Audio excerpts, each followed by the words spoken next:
Pa volim da slušam od domaćih Cecu. Znači Cecu, pazite. Ceca je pevač koja je priznata i pevač koja je okupio najviše svojih simpatija. Na Ušću je bilo preko 200.000 ljudi. Ja, samo da vam kažem, meni nije svirao i pevao jedino Beethoven i Chopin jer sam bio mali.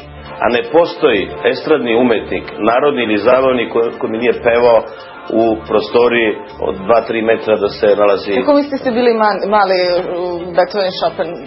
Pa bio sam mali kada su oni bili popularni, možda da sam bio ovih godina, možda bih doveo da dođu na nogi da mi pevaju.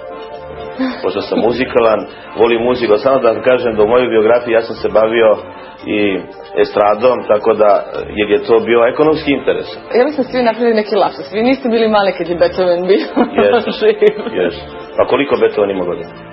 Koliko je imao? Koliko?